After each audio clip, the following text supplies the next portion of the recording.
Isang maganda at mapagpalang umaga po sa ating lahat. Today is Wednesday, October 21, 2020, and we are back for the last session of the hashtag Unplugged webinar series.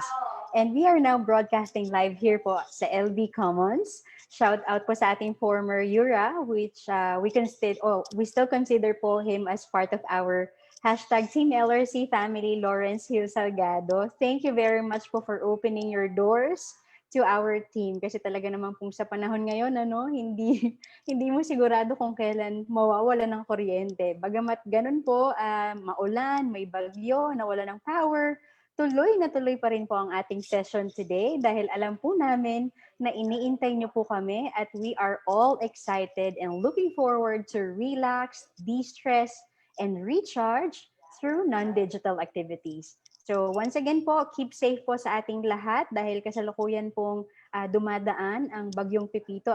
So stay dry. Good morning po sa lahat ng nakatutok ngayon sa ating programa. Kumusta po kayo? Saan po kayo nanonood ng ating webinar? Comment down below po. Kamusta po ang weather sa inyo, sa inyong lugar? Sa amin po medyo makulimlim at maulan po sa aming lugar. And sino din po sa inyo dito yung kahit na ganito ang panahon ay present pa rin po simula session 1? Sige nga, taas po ang kamay. Comment them down below sa ating comment section kung sino po yung mga ever present sa ating mga webinar series. So hopefully po all is well sa ating lahat at sana po ay nakapag-breakfast na rin para talaga namang focus po tayo mamaya sa ating exciting na naman na topic sa umagang ito. Alright? And magandang umaga po sa ating mga early birds sa ating FB Live. Nakita ko po may mga 28 na nanonood. Mga early birds po natin sa FB Live. Kumusta po kayo? Ayan. So, mag-ingay lang po kayo dyan at sabihin niyo po kung saan po kayo nanonood. And of course, kung wala pa po dito ang inyong mga kasamahan, ang inyong mga friendships, ayan, gisingin na po natin sila, at sama-sama po tayong mag-relax at mag-unwind naman sa umagang ito. And itag nyo na rin po sila, ang inyong mga Dabbercads, mga classmates, mga workmates sa ating FB Live. I-share nyo rin po itong video na ito para mas marami pa po ang makapakinig at matuto sa umagang ito. As of this morning, meron po tayong 1,076 registered participants. So thank you so much po for taking interest in our webinar series. I hope on board na po tayong lahat. Time check po is 10:03 in the morning. Welcome to Unplugged.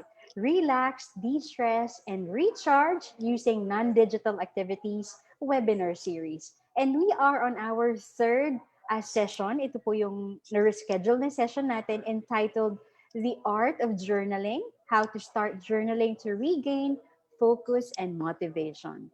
I am Cheryl Hermosa Ebron, the University Extension Associate and Training Coordinator of UPLB-LRC. And once again, I will be the session's webinar moderator today. So just a few reminders once again, guys. First, kindly always keep your comments helpful and considerate to the speaker, moderator, and to your fellow participants. And second, if you have questions, just feel free to ask them. Just comment them down below sa ating comment section box. They will be addressed by our speaker after the discussion. And again, please ask questions relevant to our topic. And lastly, please do not forget to answer our evaluation form after the webinar because our team, hashtag Team LRC, will deeply appreciate your comments and suggestions. The deadline of submission of responses will be until 7 p.m. today. Kung hindi naman po kayo makakapanood ng live today because for some reason, intermittent po ang ating connection or internet connection, naka-mobile data, o kaya po ay meron kayong klase or equally important engagement today, kasabay ng ating webinar, don't worry po. We will upload all our sessions on our YouTube channel. Search nyo lamang po yung UPLB Learning Resource Center. And as of now, we already have 456 subscribers. Ayan. So keep on subscribing po. Please don't forget to like, share, and subscribe. Huwag din pong kakalimutang i-click yung notification bell para updated po tayo palagi sa ating mga videos. You can also watch the replay through our Facebook page at Meron din nga po pala kaming mga bagong account sa Instagram and Twitter. So please don't forget to follow UPLB-LRC. Ano po? And as of now po, ang ating social community po sa FB is still growing strong. Right now po, we have reached a total of 28,000 followers. So thank you so much po for your support. Gamitin nyo rin po yung ating official hashtag sa ating webinar series, which is hashtag Unplugged, para madali po nating makita yung mga videos and resources using that hashtag. Alright, so handa na po buo ulit tayo mga ka-unplug. G pa rin po ba tayo? Of course, G na G pa rin po, ano? So, let's start our session with our short energizer. Again, sa mga umaattend na po ng ating webinar series, you know the drill. Sa ngayon pa lang po makakasubok, madali lamang po ito. All you have to do is open a new browser or a new window and go to www.menti.com. And then second, use our key code 430563. You can also see the code on your screen, and there are 2 questions there po. Kindly answer them. Let me just also post the link sa ating FB para po makasunod yung mga ngayon pa lamang po umaattend sa ating webinar. Okay, let me just post it para po masundan ng ating mga viewers. Ayan, posted na po. You can click that link and makakapunta na po kayo agad doon sa menti.com natin. Let me just also share my screen so we can see the live results of our menti.com. Hold on. Okay, let me see. Ayan. I'm seeing on my screen, may 4 na po na sumasagot ng ating question. Ang unang question po natin parang throwback po ito, no? Bakit throwback? Kasi palagay ko po hindi na pumili ng notebook ang ating mga students ngayon dahil sa new normal setting, ano? So ang question po natin, anong notebook ang gamit mo? We have here choices po ng spiral, business or planner, Cattleya, novelty notebooks, yan po yung mga may artista at mga K-pop idols or mga celebrities po ang cover ng notebook. And then meron po tayong high-end and meron pong ballpen lang, sapat na. Hindi pala nagno-notebook talaga. Alright, so there are 37 people na po na nag-a-answer ng ating menti.com. So far, ang leading po ay business or planner. Wow! Same po. What I have right now is a planner. Kaya lang po, towards the end na natin nagamit no mga September. Tama ba? August, September ko na po yata ulit na balikan yung aking planner. So far, ang leading po natin, most of you, ang meron po kayong notebook ay, type ng notebook ay business or planner. And then second po yung spiral. Aba, may shampoo na ballpen lang, sapat na. Aba, talaga namang, may photographic memory. Hindi kailangan ng isulat sa notebook. Ayan, may mga ganyan po akong kakilala din na notebook lang, ballpen lang ang dala sa klase. Okay, I'm seeing here 57 na pong nag-a-answer. Paabutin po ba natin ng 60? Kaya pa ba? I guess that's it po. All right, so thank you very much for answering the first question. Now let's move on to the second question. Ayan. The second question is, what do you think is the purpose of having a journal? So sa palagay po ninyo, para saan po ba ang isang journal? Bakit ba tayo nagdo-journal? So bigyan po natin ng idea yung ating speaker for this morning kung ano po ba sa tingin natin yung purpose ng pagkakaroon ng journal. Okay, I'm seeing here, 6 na po yung sumasagot. Makikita po natin sa ating screen, ayan, nakalagay po, to keep me organized, for recording, organization, throwback, memories, notes, therapy. Aba, nasa gitna po ng ating word cloud ay therapy. So you view or you believe that having a journal is somewhat like a therapy for you, no? Right? Thoughts and ideas, reminder. Oh, di ba? To remind us of our memories, siguro, our reflections, ganyan. Sulat ng mga memories, ayan. Varied po, pero 3 yung nakikita natin na malaki doon sa ating word cloud, meaning ito po yung tingin nyo po sa pagkakaroon ng journal. Notes, reminder, organization, schedule, and then therapy. Okay, siguro po paabutin lang natin ng hanggang 62, siguro mga 70 kung kaya. Organization, schedule, to keep me organized, reminder. Ayan yung pinakamalaki sa ating word cloud. To remind us. For me po personally, I use a journal to reflect yung aking mga emotions, mga pinagdaanan. Ayan. Uy, 76, 77. Sige po, keep it coming. Tingnan natin, 80 ba? Kaya 80? 80? O, sige po. Paabutin lang natin na 90. Madami po pong nagsasagot eh. Alright. Organization, nandun pa rin. Utang. Mayroon ditong nasa gitna listahan pala ng utang. Ay, pwede rin pala listahan ng mga sales, sale ng online store. Pwede rin. Sige, gawin na po natin 100. Talagang listahan talaga ng utang. Nakakaloka. Why not? Talaga namang yun ang purpose. Ano po? Ayan, 104, 105. Ano pa? 100. Grabe, halistahan talaga ng utang yun nandun sa, sa gitna ng word cloud. Okay. I guess that's it po. Thank you very much po for answering our menti.com. So I hope tayo energized ng ating mga brain cells, nagising sa mga listahan ng utang, mga sisingilin natin, So ayan, I hope ready na po tayo for today's session. Okay? Thank you once again for participating in our energizer. Now let us move forward or go to the main part of our session. Allow me to introduce our speaker for this morning. Our speaker is a digital marketing specialist at OMF Literature. She previously worked in the public relations, advertising, and events industry, and also taught communication subjects at Malayan Colleges, Laguna. She strongly believes in being open about your mental health and struggles.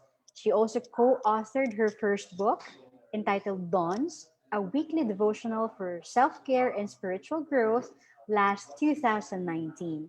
You can read more of her writing at idaflutterby.com.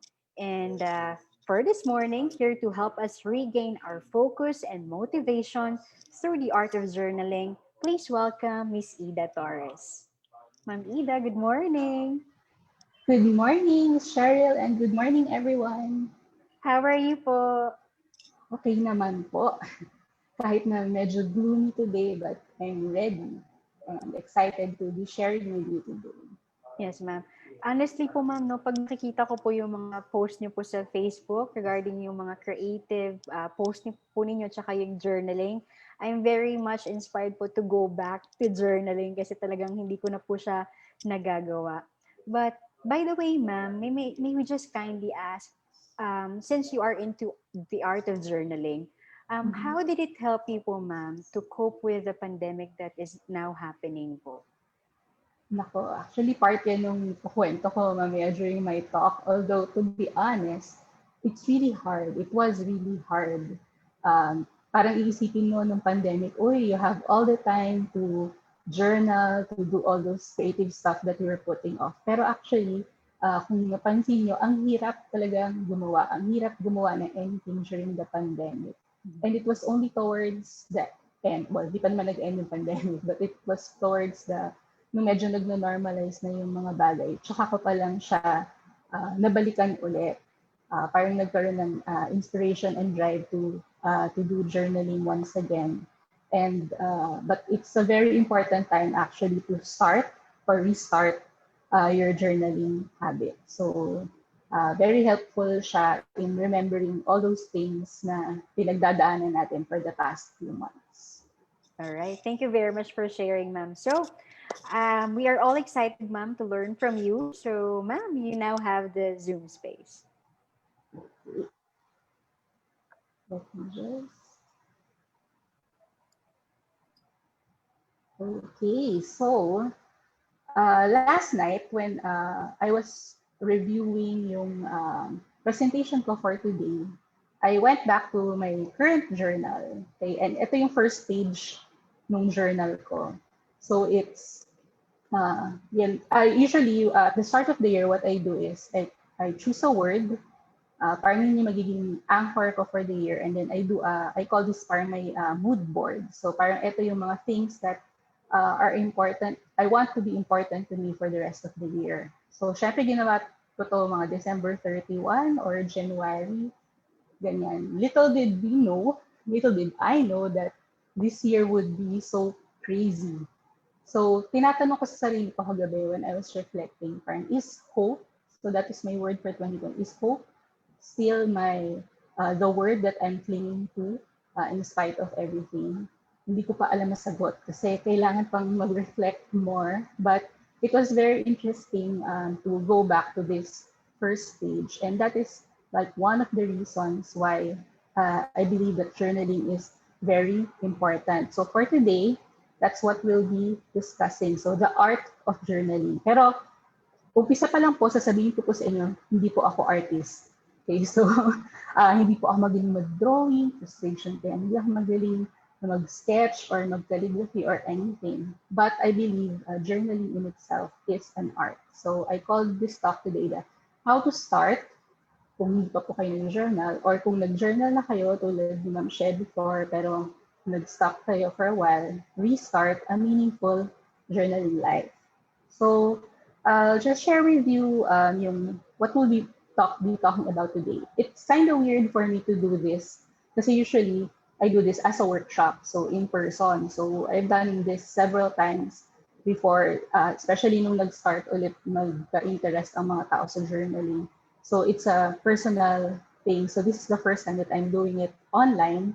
So medyo weird, but also exciting because, the audience is bigger and broader. So for today, we'll be talking about what is journaling, so definition of terms, and what it isn't, okay? Because some have misconception then on what journaling is or should be. Why journaling? So babalikan po natin. Bakit ba important ito? Tools of the trade. So I would share with you some of the things that, pen and paper is okay already, but ngayon nag-expand talaga ang journaling. So marami tayong tools na pwedeng gamitin. Different types of journaling. So hindi lang po siya isa, napakadami po. And then some tips and tricks that I've learned over the years. And I also have a short part here where I talk about creativity in the digital age. Since Unplugged din yung ating theme, di ba? So I want to share some tips on how you can still be creative online and offline in the digital age.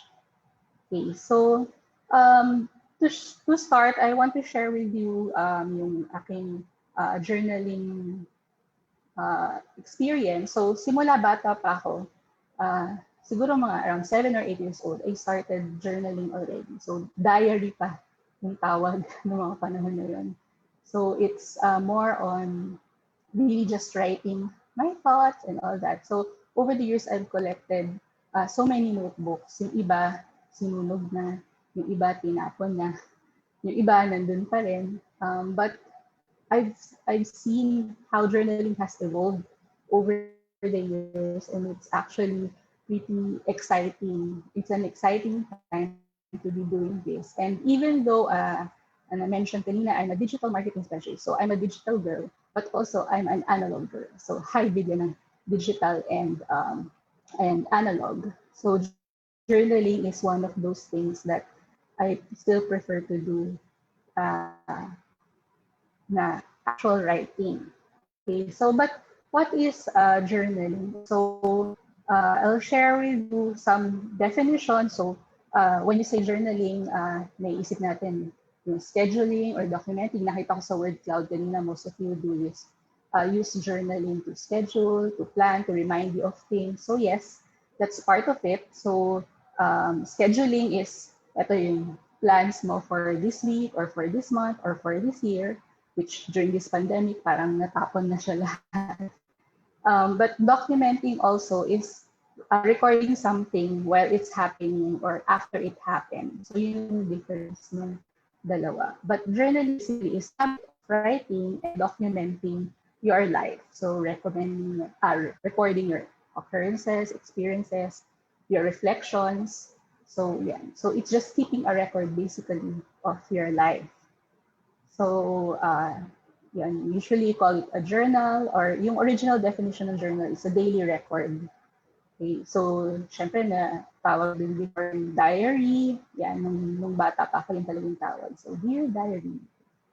And then it can also be a scrapbook, as I'll show you later. So kasi nga, di ba, documenting your life. So pwedeng scrapbook din siya. It can also be a planner. So a lot of planners actually right now, parang hindi na lang siya date, time. So parang nag-evolve na siya into becoming a planner slash journal. And it can also be a sketchbook if you are into art. So kung magaling kayo mag-drawing, so that's one way to record all of this. Okay. But I also want to talk about what journaling is not. Okay, because some people, if you actually go to Instagram or to YouTube, when you Google journaling, ang daming resources that you will be able to see.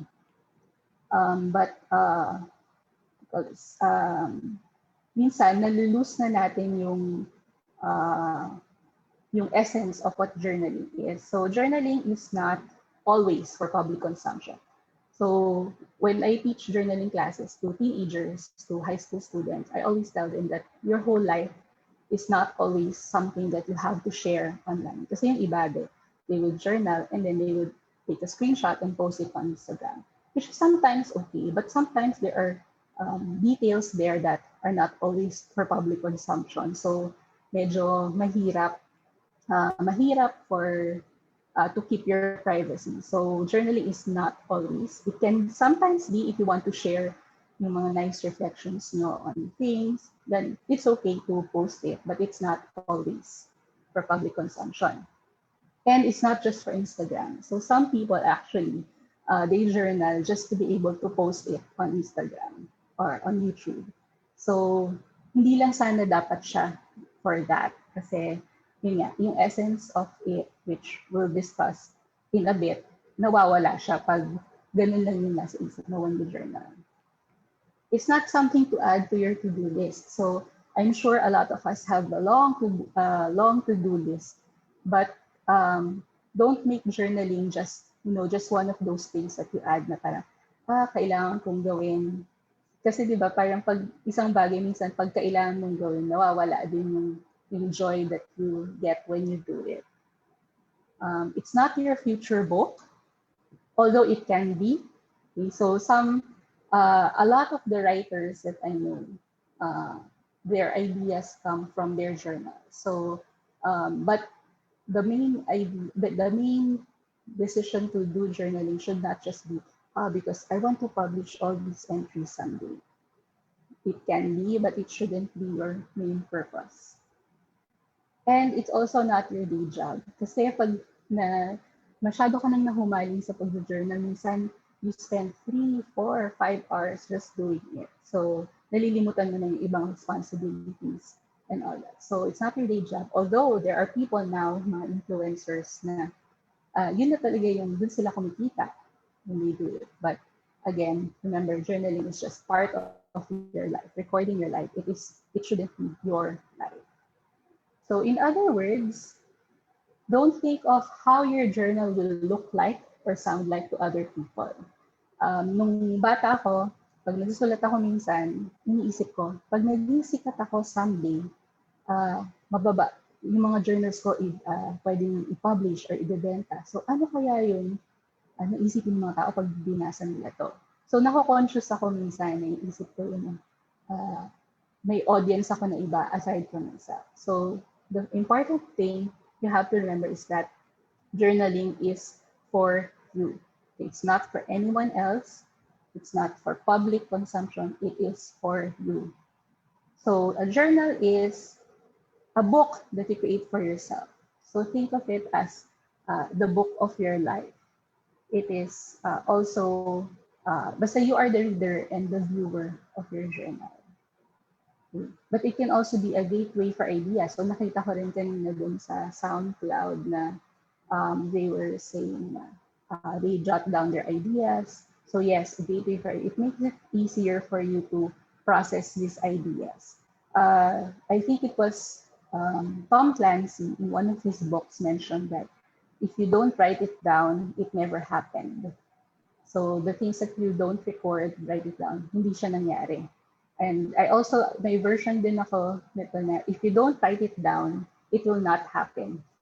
So minsan, di ba, lalakad kayo or naliligo kayo, nasa isip na idea, I should write this down. I should do this someday. And then, lumipas na yung moment. Hindi mo na siya nabalikan. Hindi mo na siya naalala. So, nandun na siya sa parang purgatory of ideas na nandun na siya pero never na siya mangyayari. So, it's a good idea for you to write those things down.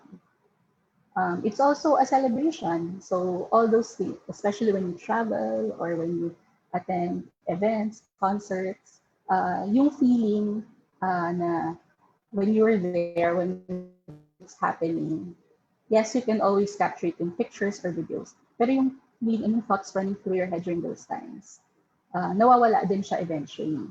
So, writing it down on paper is one of those things that you can do to celebrate all those momentous moments in your life.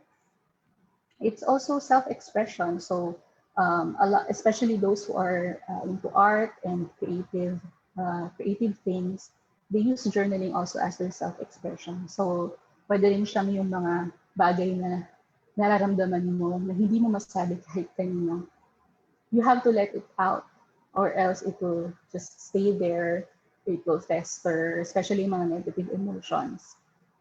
So journaling is one way that you can express yourself without anyone judging, unless you judge yourself. Minsan, di ba, ginagawa rin natin yun. Pero safe space ang journaling where you can let all of these things out.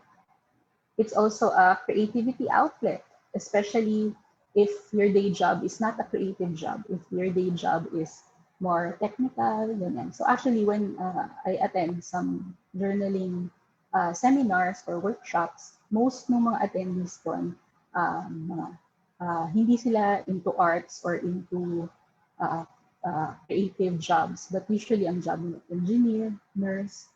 So parang journaling lang yung their way of expressing themselves, their creativity outside of their job. And journaling can also be a progress keeper, so sorting out yung mga goals, plans. So especially at the start of the year, di ba, when you plan your whole year, journaling is one way that you can write down those plans and the steps that you need to take, which we'll discuss a bit later. So yun, basically this is what journaling is. But I like the idea of that journaling is a book that you create for yourself. So this is a book that will not be published, will not be read by anyone else, but just for you. Pwede mo rin mo siya ipamana sa mga anak mo eventually, or when you want to open yourself up to another person na hindi mo masabi, pwedeng you can let them read your journal if you want to. But basically, again, this is for yourself. So I want to discuss some of the benefits, okay, of journaling. Na, yung iba na mention ko na kanina, but we'll just expound a bit here. So yun, nasabi ko, journaling helps you set and achieve goals.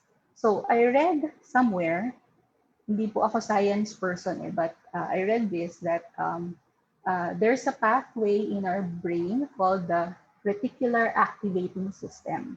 So this is the part of our brain that lets us process and organize information.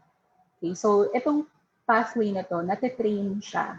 As with a lot of things, you can train it. And one way that you can train the RAS, or the reticular activating system, is by writing things down. So that's one way that scientists have been able to train our brain to do that. So writing, the act of writing itself, is a good way for, especially if you're trying to achieve something. So if you write it down, so halimbawa, the start of the year, New Year's resolution. So you don't just write the resolution, you break it down into chunks of goals. Para ito yung end result, but these are the things that you need to do to achieve those.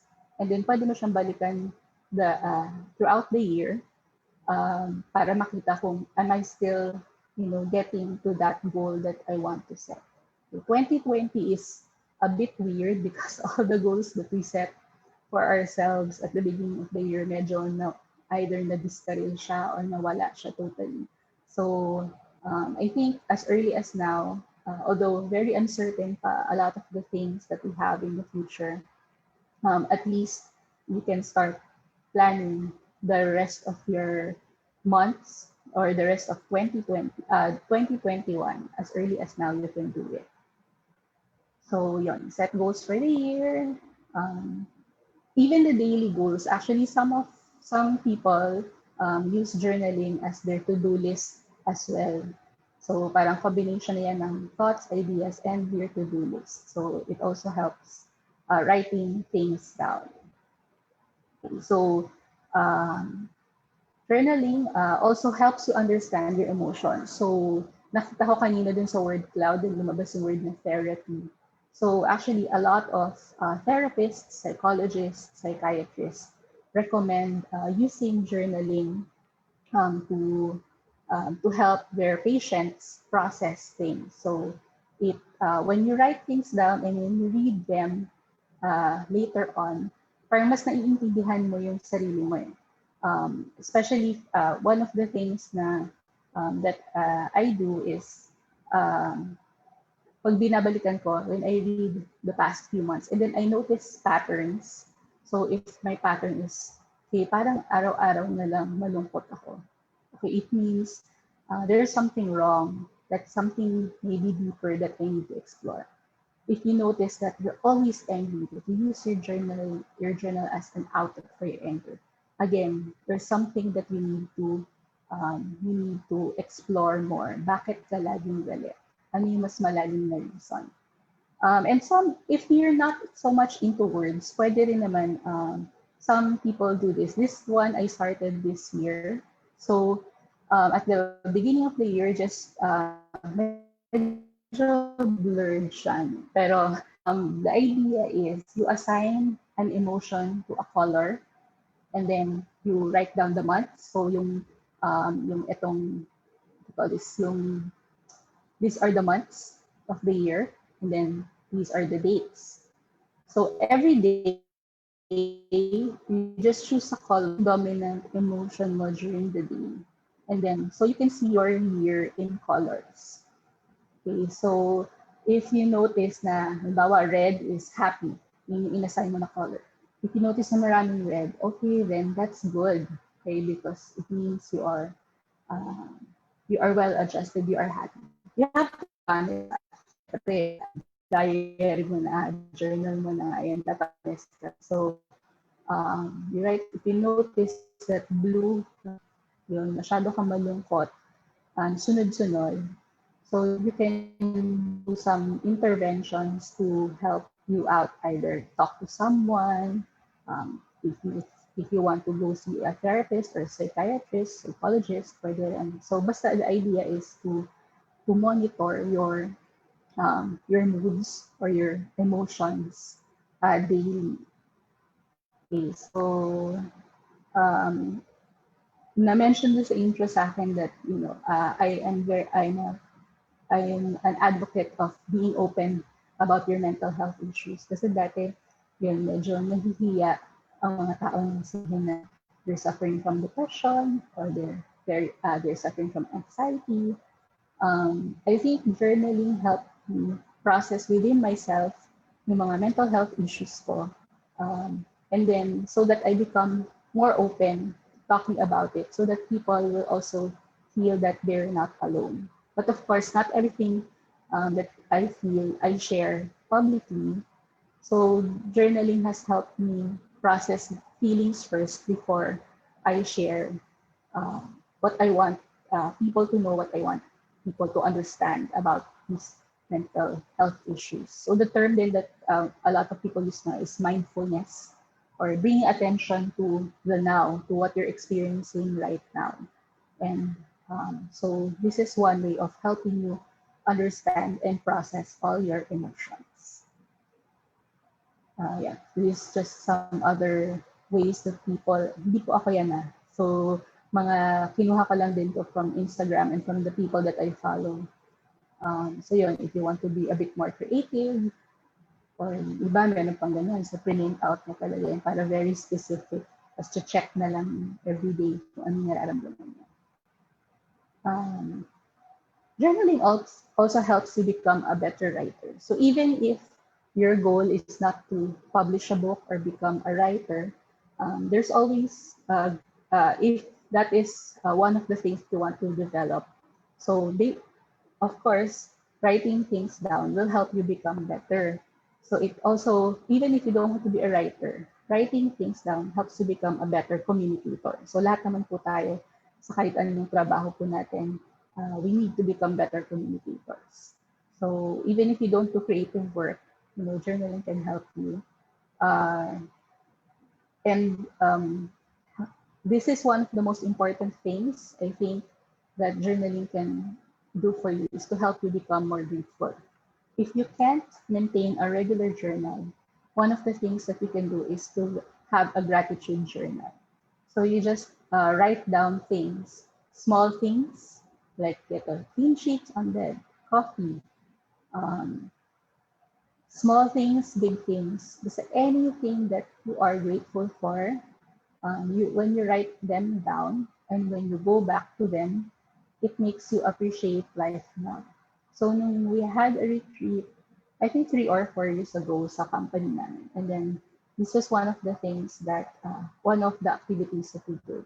What we did is to just write down all the things that you're grateful for. And then he encouraged us to continue it to this day. And I think a lot of my office mates to this day still keep a list, a running list of these things, or even just 3 things.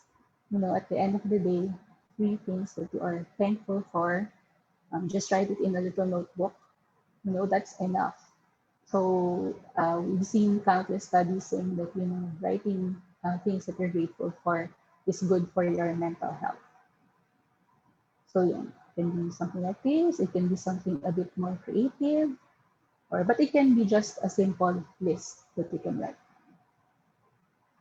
If you are spiritual, okay, if you are, if you read the Bible every day or every once in a while, journaling can also help you reflect on God's word. So you not just read the Bible, but you write down the things that you understand from the Bible. So this is one way also of doing it. Actually, nauso na ngayon yung Bible journals. So, dati ang Bible, hindi lang pwedeng sulatan kasi sacred yan. Pero ngayon, naglalabas na sila ng mga Bibles where there's a space on the side where you can do calligraphy, write down your ideas, your thoughts. So, may Bible journaling na rin ngayon.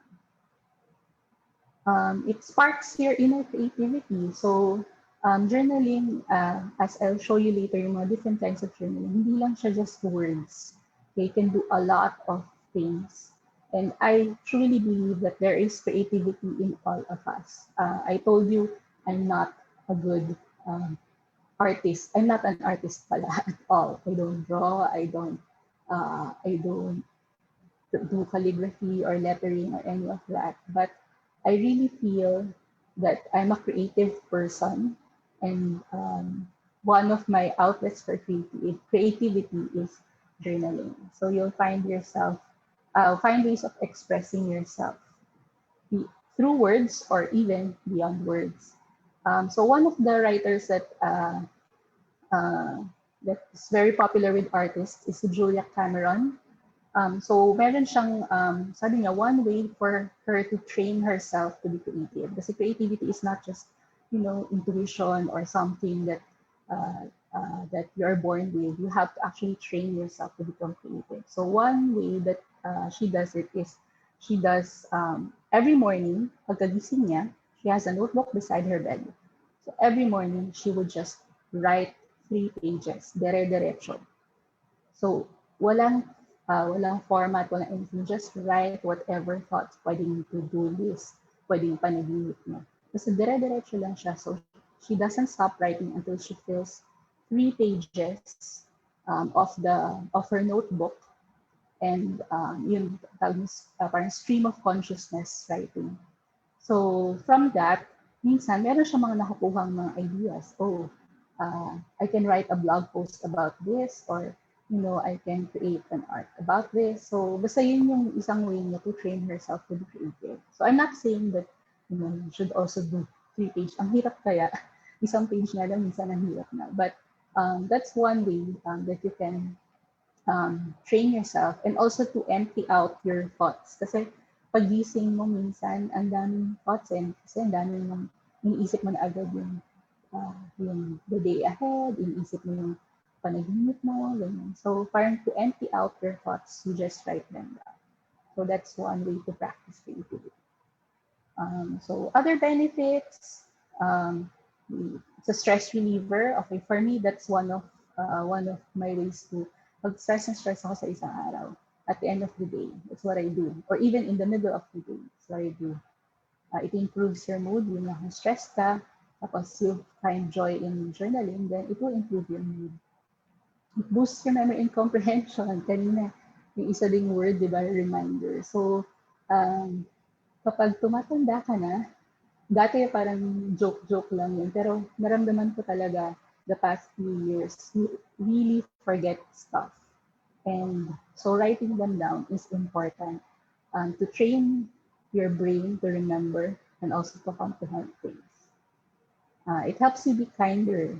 I'm also a huge advocate of, training yourself to be kinder. Kasi being kind is not something that's innate in all of us.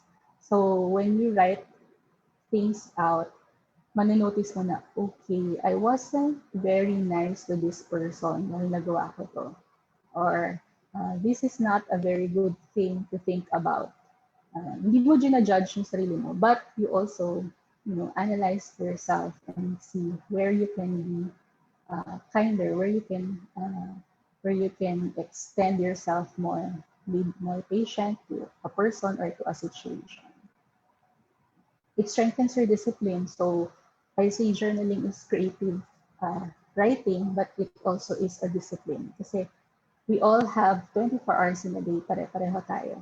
Yung ibig sabihin, I don't have time to do that. You have to make time. Just like with anything else, you have to make time for it. So if you set 15 minutes in a day or even 5 minutes in a day to just sit down and write, then it will strengthen your discipline. And it boosts also your self-confidence. I think the more you know yourself, the more confident you are in facing the world, facing your work, or relating with other people. So I think I'm not generally a very confident person.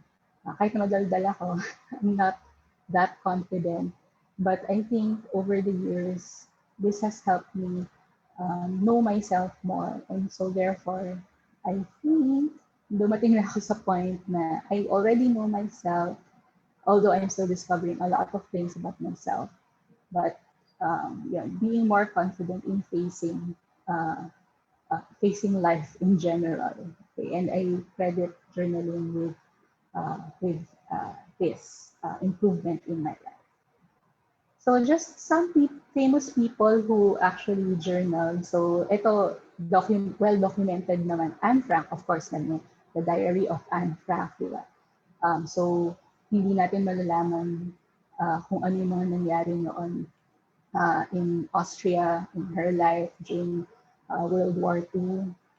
So we also have inventors, Marie Curie, Thomas Edison. All these people journaled. Okay, so makikita niyo na sa mga museums or na-publish na yung mga journals nila. And hindi ko sinasabi na pag nag-journal kayo, nagiging kasing sikat tayo ng mga taong ito. Okay, but just proof that journaling has a lot of benefits in terms of creativity, in terms of writing, in terms of just being a person who changes the world. So yun, sana ma-inspire tayo with the lives of these people. And even if you listen to mga podcasts, mga interview with the famous authors, most of them will always mention that they journal. So yun yung isang common factor nila. So, I would like to share some tools of the trade. I know, well, this, pwedeng nasabi kanina, pwede namang pen and paper lang talaga. But there are also other things that you can use to journal, other things that I've call this, I've used aside from just pen and paper. So let me just share some things. Um, okay, when it comes to the journal, you have a lot of choices right now. So kanina na-mention Catleya. Ang dami ko rin naging journal before na using just Catleya or even Blue Book nung college. But right now, there are so many, when you go to the journaling section sa National Bookstore, ang dami yung options there. So pwede siyang, you can choose between portability or space. So pwedeng, if you want to bring a journal everywhere, syempre, minsan gusto mo maliit na notebook lang. But if you want a bigger space to write, so kailangan yung malaki talaga yung bibili mo. So it's your option. For me, minsan I carry like 2 to 3 journals in my bag. Pero ngayon I try to syempre I try to minimize na kasi medyo mabigat yung bag. So what I do is I have a small notebook. This is the one that I bring everywhere. So if I think of something, I write it down. So whether it's a to-do list or just an idea that I want to write about later on, I write it down. And then at the end of the day, when I do my actual journaling, babalikan ko yung notebook na yun, and then I transfer those things or I expound in those things. So, then kung blank, journal, gusto niyo ng line, depende sa preference niyo kung ano yung comfortable na sulatan. Yung iba ngayon, ang uso ngayon sa mga journal, yung dotted, kasi mas madali siyang guide for doing lines, for doing calligraphy and all that. But again, it's up to you. Soft cover versus hard cover, thickness of paper. Yan. If you are going to do art journaling, important din yung thickness of paper para hindi nag-bleed yung mga watercolors or even yung pencils and pens. No? So that's why a lot of people like moleskin.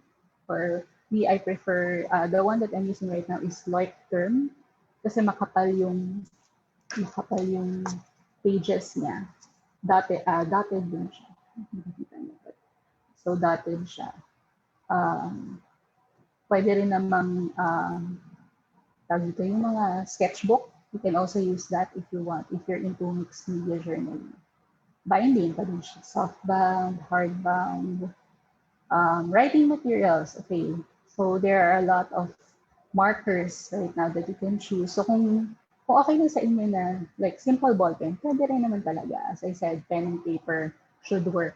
But if you want to explore more, so you can use markers, you can use black markers na different thickness, gel pens, yun ang favorite ko, gel pens. So all kinds of colors, yung mga Muji pens and Dong A pens na gel pens, yung mga favorite ko. Ang sarap kasi yung pangsulat. Pastels, if you're into art, colored pencils, drawing, sketching pencils. Again, if you go to National Bookstore, ang daming options doon. If you're going to do art journaling, you can also use watercolors, acrylic paint, gouache, papers. So aside from the notebook itself, pwede ka rin gumamit ng papers like construction paper, origami paper, magazines, catalogs, newspapers. Yung iba, ginagamit tayo mga old greeting cards nila, even newspaper clippings, sale tags, you can use those as pwedeng siya yung background or pwedeng siya mismo yung part ng journal niya. Iba nga yun, envelopes, any kind of paper, basically. And then you also have other tools, syempre, scissors, hole punch, paintbrush, ruler, glue, washi. Ayan, ang favorite talaga ng mga nag-art journaling is washi tape. So, I'll show you later how I use washi tape din in a journal. Stamps, ayan, kung gusto niyo ng mga inuulit-ulit, then later on, the design. So you can also use stamps, paper clips, binding clips, and ako personally, aside from the pen and the paper, the tool that I use most when I journal are stickers and postcards. So, di ba nga hindi po ako magaling mag-drawing, but I know I am a fan of a lot of people who are good in art. Ang dami po nating local artists who produce stickers, postcards, stamps. So when I have the chance, I buy. So nung pwede pa tayong lumabas noon, I go to yung mga Comic-Con, ang dami yung nagbebenta ng stickers. So I buy a lot. So sticker hoarder po ako. Kasi yun nga, I use them in my journaling. So aside from having all these nice things to have in your journal, you also support local artists. Nakakatuwa po actually yung mga artists as young as high school students. They create sticker designs and then they have it printed and then they sell it for like 15 pesos, 20 pesos. Nakakatuwa when you go to yung mga Comic-Cons. But right now, syempre ang source natin ng pagbili ng mga bagay na ito ay Shopee and Lazada. Salamat Shopee. So ang dami din po diyang artists who print all these stickers, design and print all these stickers. So I encourage you. So it's not just for your journaling, but also to support these local artists. You can also use mga magazines, scrapbook stuff. So pwede yung maging part ng journal nyo. And yung isa ring advice ko, which later I think I'll discuss, is that you have a space. It can be a desk. So parang part ng desk nyo, pwede ka mag-set aside. This is my journaling space. Or it can be just a corner in your room, or in your office, or in your wherever you are comfortable. So di ba usually sa mga readers yung sabi niya, make a reading corner. So you can also do like your little journaling corner. Para alam nyo, pag nandun kayo, andun lahat ng bagay na kailangan nyo, and your mind is in just writing. So that's one of the things that I recommend if you want to be serious about journaling.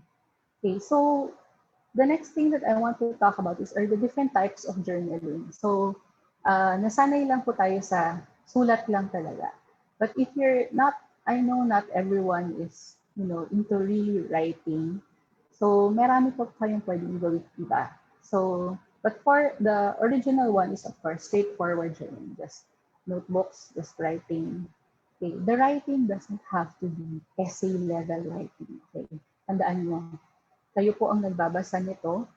So, dapat it's something that comes from your heart, from your brain. Huwag niyong i-edit yung sarili niyo, hindi po kayo gumagawa ng libro. So just write, straightforward writing. Art journaling, as I mentioned, a lot of young people and older people use journaling to create art as well. Isang warning ko lang sa inyo is huwag kayong ma-pressure. Okay? Especially if you're just beginning to do your art journaling. If you search on Instagram or on YouTube, makita niyo sobrang gagaling ng art journal. Huwag po kayong ma-pressure. Hindi po yun yung gagayahin niyo po. Okay? So just use this to improve your art, your craft, and use the other things that you see as inspiration, but don't be pressured na kailangan ganyung levels din kayo. One of my favorite things to do, because I like lists, so pwede rin siyang list journaling. So you just write a list. So pwede siyang bucket list, pwede siyang to-do list, pwede siyang list of Netflix shows that I want to watch soon. A list of places that I want to visit once the pandemic is over. A list of people I want to spend time with pag pwede nang magkita-kita. So just writing down those things, that can be your journal. So one of the things that I was able to do, I think a few years ago, was to do a list journal. So every day, meron akong 3 things. So now, 3 things that I learned today. So yun lang. And then, kinabukasan, 3 foods that I want to try soon. So basta every day, meron akong 3 things that I write down. So, kasi nung time na yun, tinatamad akong magsulat talaga as a journal. So, trinay ko yun for 1 year in Philippines. So, that can be something that you can try out. So, it can be, kung hindi kayo makapag-isip kung anong list kaya gagawin ko, mag-search lang kayo din sa Instagram, mga journaling prompts or list prompts. Ang dami rin yung makikita.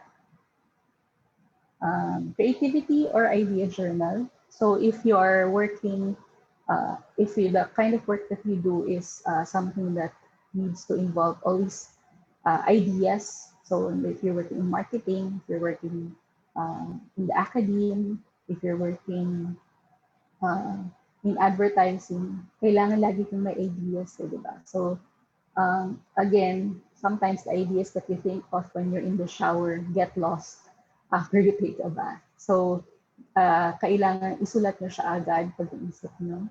Yung iba nga may whiteboard sila. Kasi diba sabi yung iba, the best thinking happens when you're in the bathroom. So, meron silang whiteboard sa bathroom. So, sinusulat nila doon. Tapos later on, you transfer to it. So, again, just think of these ideas when you're walking in the mall, when you're watching a show, and then you think, oh, pwedeng gawin to. So you just write them down, and then later on, when you need, so parang meron kang collection of ideas that you may be able to use later on. So that's one way of doing it. And then na-mention ko na rin pa kanina, the gratitude journal. So even just writing down items, big things, small things that you are grateful for, that's one journal that you can keep. I mean, after this talk, if one thing that you can remember is to do this, to have this, actually this gratitude journal. It can be just a list, it can be a creative list, but just things that you are grateful for. And later on, when you are feeling down or you're feeling restless, you go back to this list and remember the things that you are grateful for. Ito, frustration ko to. Travel journal. So, ngayon, syempre hindi tayo nakakapag-travel, so ito to. But when you're able to travel and this is something that you like to do, one of the artists that I follow, her name is Abby C. She's 20 something or early, late 20s at this girl, but she has so many journaling ideas. Actually, sa kanya ako nakakuha ng inspiration. But she's an artist, so magaling siya mag-drawing. So what she does when she travels, when she goes to a new place especially, she sits down one day in a place na pwede siyang magtagal, and then she just does these things. So she sketches, she writes down yung mga thoughts and feelings niya about this place. And yan. So that's one way that she does her travel journaling. So frustration ko to kasi when I travel, so I have a lot of mga parang scrapbook stuff that I keep. Tapos sabihin ko, pag uwi ko sa bahay, gagawin ko to. Hanggang sa never ko na siyang nagawa. So I have this box of travel stuff that I said, one day I'll get to do this travel journal. And I hope one day mangyari talaga yun. But so yun, when you get to travel or if you want to go back to all your travels, is one thing that you can also do. I mean, you always have pictures and videos to look at. But again, yung feelings mo during that time, yung thoughts mo during that time, it's important to write them down. You can also do scrapbook journal. So when you watch a movie, or when you have an important event, or when you take a nice picture, you can just print them out, or just have this keepsake, and then that's one way of journaling. Yung iba, seryoso talaga sa scrapbook, yung mga scrapbook materials pa talaga. So you can also do that, or you can also just do something as simple as this, like a picture and then thoughts. Important to write your thoughts, and not just paste pictures on the page, but it's important to write down, even just a line or two. You can also do a photo journal. So if you're not much into words, but you like taking pictures, so marami na pong mga nabibiling na Instax or yung Fuji pala, Instax. Canon, meron silang mga photo printer. So you can just print out photos, yung mga, kung you're into photography. So parang if you want to capture your your life uh, through photos and not just words. So you can also do a photo journal. Some also do dream journal. Kung kayo yung tipong tao na very vivid yung dreams niya, you can also write them down. Kasi pwede rin siyang, yun, you can find symbols, meanings, you can find inspiration from your dreams. So, nung, I think high school ako, I tried to do this. Paggising ko sa umaga, first thing, I write what I dreamt about. But eventually, paggising sa umaga, gusto mo nila magkape. So, tapos pag nagkape ka, nalimutan mo na yung panaginip mo. So, medyo nawawala na siya. Although sometimes I do, like, especially pag very vivid yung dream. Ang ginagawa ko ngayon is I post it on Facebook. So, tas may hashtag na lang siya din. So, balikan ko na lang din siya later. But you can also do it in a journal type. Pop culture journal, if you're into like TV shows, books. So, yan, mga books to read, TV shows to watch, movies to watch. So, iba ginagawa pa nila, talagyan nila ng rating. So, yung mga movie, nililist nila yung movies that you watch. And then, 5 stars, 4 stars, and ganyan. So, you can also keep a list of those things that you consume. And then if you can do like a short review of this movie that you watch or this album that you like, so it would be great as well. And planning journal. So, ayan, to 2021 na in a few months. So, you can start planning ahead. As I mentioned kanina, you don't just write down your goals, but you write all the things that the steps that you need to do. And if you are very an organized person, even write ano yung date na kailangan magawa mo to, ganyan. So para na-break down into chunks yung inyong goal, mas achievable kasi pag ganun, di ba? Spiritual journaling, na-mention ko na rin yan. So you write down your reflections, your thoughts, and one of the things that I like about spiritual journaling is that, for example, you write down this prayer that you have, and then years later, pag binalikan mo yung journal mo, parang, uy, hindi ko na-realize na sagot pala ni God tong prayer ko na to. Or, nagbago pala yung pagtingin ko dito sa isang bagay na to. So, it's always nice to look back at your journal. If you don't have time, there's this thing called 5-minute journal. So, meron siyang actual journal na bibili, pero pwede nyo rin namang kopyahin mo lang to. Sabi niya, 5 minutes lang daw to every day. Although, trinay ko siya, hindi siya 5 minutes sa akin. Pero the idea is, may format ka dun sa journal mo every day. So, you have an inspiring quote. You have what would make today great. And list 3 amazing things that happened today. Weekly challenges, gratefulness, affirmation, and how could you have made today better? So you just write them down in bullet points. Just 5 minutes lang daw, tapos na yan. So you can try this out. You don't have to buy the actual notebook, but you can just try it out. If you don't have 5 minutes, this is also something that I tried before, line a day journal. So just one line every day. At the end of the day, you write something. So it can be a quote, it can be a reflection, it can be anything, just one line every day.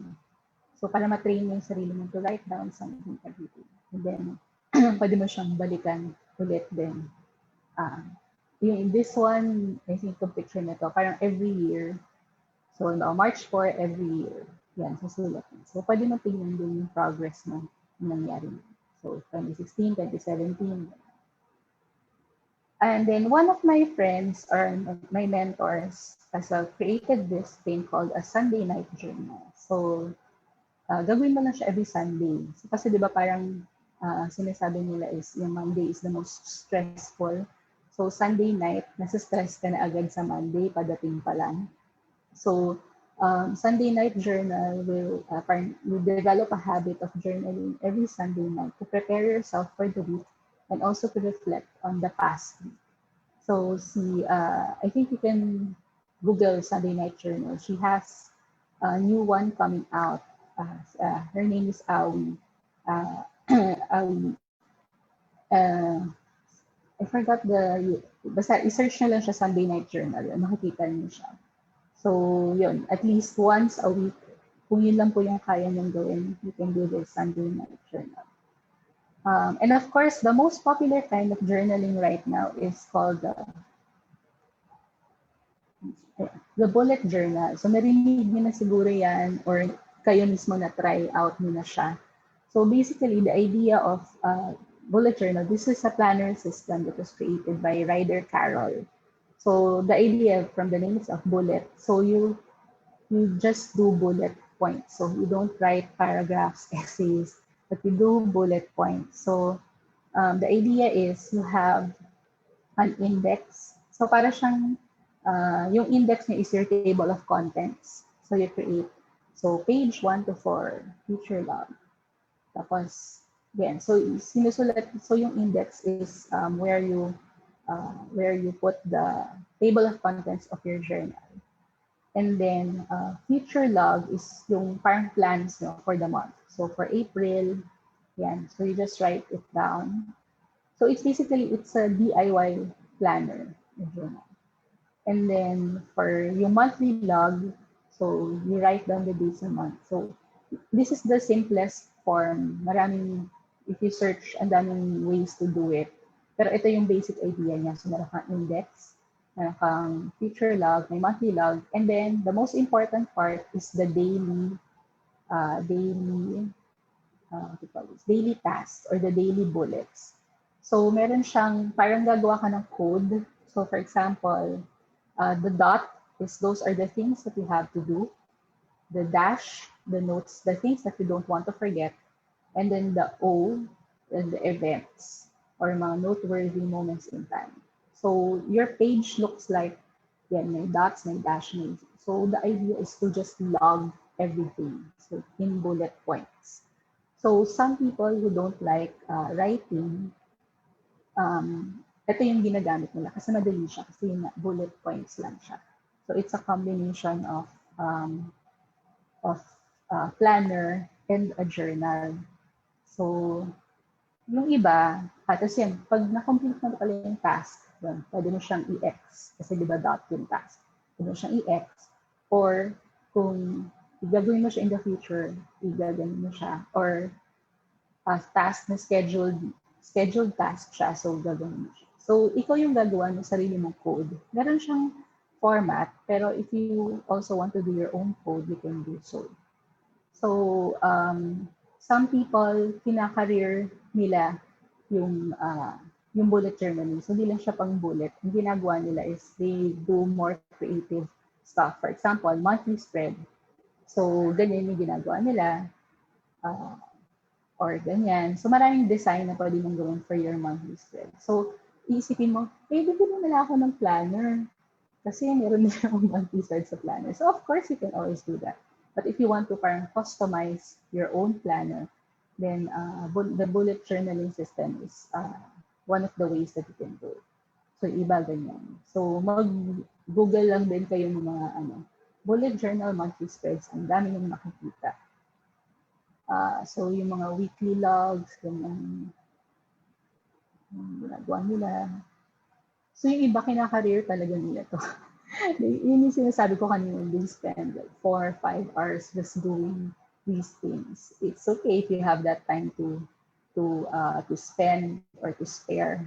But, yun, hindi naman kailangan careerin. Pero, ganun yung ginagawa nila. Another idea for the bullet journal is you do custom collections or page ideas. For example, 20 goals before 2020. So you write that. Or yung mga yearly and monthly goals, no? Or pwede rin idea is bills tracker, income tracker, mga ganyan. So basically, anything that you want to create, pwede siyang gawin. Habit tracker, mood tracker, yung tulad ng pinakita ko sa inyo kanina. So, you can do this parang custom collections. Tapos ilalagay niyo siya dun sa index, remember, yung parang table of contents. So, page 25 is my habit tracker. Para madali rin siyang balikin. Ayan, for some use this as a sleep tracker, water tracker, meal diet planner. Dami mong pwedeng gawin. So, yung movies watch list, so kinakarir pa to. Ako, nililista ko lang talaga. Pero yung iba talaga, as in, yung bidawin ko sila ng books, ganyan. So, if you want to be more creative, something that you can do. The playlist, so basically, so many things that you can do with a bullet journal. But the basic idea is to log down those things, to write those things down. Okay, paano kung hindi ka mahilig, hindi naman tayo lahat mahilig magsulat talaga? I mean, like writing, some examples ko pala. So, but what if you don't like physical writing? So I know a lot of people right now, ayaw na nila yung nagsusulat or hindi na sila sanay yung nagsusulat ng actual. So you can also do other things for journaling. So you can use an app. So these are, Day One is one of the most popular journaling apps, pero may bayad siya. So doon tayo sa libre. So yung notes sa phone nyo or Evernote, this is one that I use for writing. So even yung notes lang sa phone nyo, you can just write those things down. I mean, you can't be as creative there, of course, as an actual journal. But if the idea is to just, think of things that you want to write down, and so yun yung pwede yung gawin. You can also use Facebook notes or albums. So I think for 2 years, one of the things that I did was have a photo a day. Tapos nakasave siya sa Facebook album ko. So yun na yung parang naging visual journal ko. Pero if you don't want it to be shared to everyone, pwede rin naman siyang naka-private na ikaw lang nakakita. But just the idea is you save those things on Facebook or on what social media. Some actually use Instagram na rin as their visual journal. So they take a nice photo and then write down something. So okay din naman yan. Pero babalik tayo dun sa sinabi ko kanina, hindi, ang journal is not always for public consumption. So medyo mahirap yan if you use Instagram kasi walang privacy. Well, pwede mo siyang private sa friends and close friends lang. Pero yun, mas public siya kaysa sa actual journal. There's also this app called 1 Second Every Day. Pero may bayad din ata siya. So the idea is to take a 1 second video every day.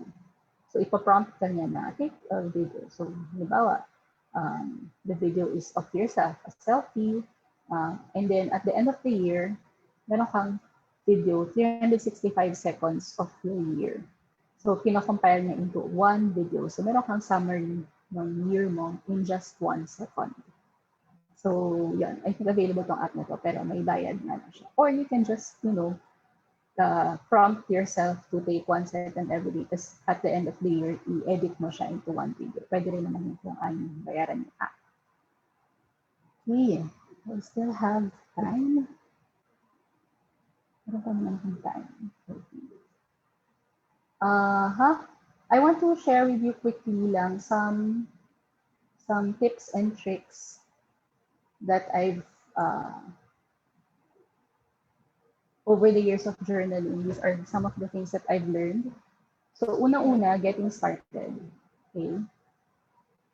Isipin niyo muna, bakit niyo ba gusto mag-journal? So gusto niyo bang for your mental health?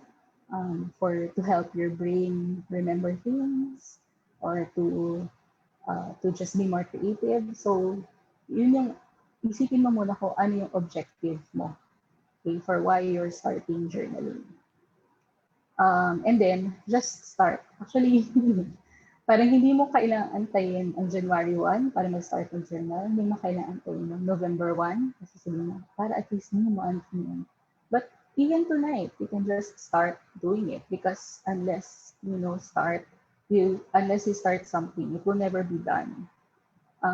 Yung one of my mentors then, lagi niya sinasabi is, done is better than perfect. Okay? So you don't need to have the perfect notebook, the perfect journaling system, the perfect bullet journal system, but you just have to do it. Start and do it. start writing, start listing things down.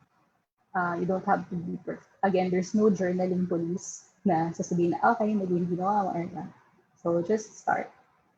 And then, if you are a morning person, write in the morning. So before the day gets busy, you just start writing. Or you can set an alarm for your preferred hour of the day. So set mo na 12:30 p.m. kasi lunch break. So every 12:30 p.m., start writing, even just for 5 minutes. Or you can also write whenever it strikes you. You don't have to wait for your journaling time to write things down. Just get a notebook. Or sometimes na pag wala akong, hindi ko dala yung notebook ko, I just write on a receipt or on a sticky note. And then later, tsaka ko siya ililipat or ilidikit ko na lang siya mismo sa journal. If you're stuck, you don't have any ideas on what to write about, you can use creative prompts. At the end of my talk, I have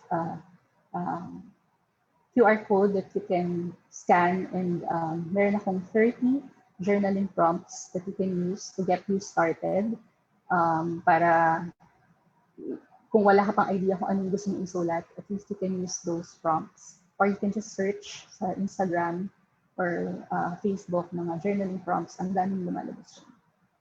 Yun, you can browse hashtags on Instagram or Pinterest, or you can just use what you have. So iniisip mo, ay wala pa ako ng mga magagandang pens, wala pa ako ng mga stickers, bibili pa lang ako. Yes, you can always buy them later on, but right now you start with what you have already, even if it's just a simple spiral notebook. You can just go on and start.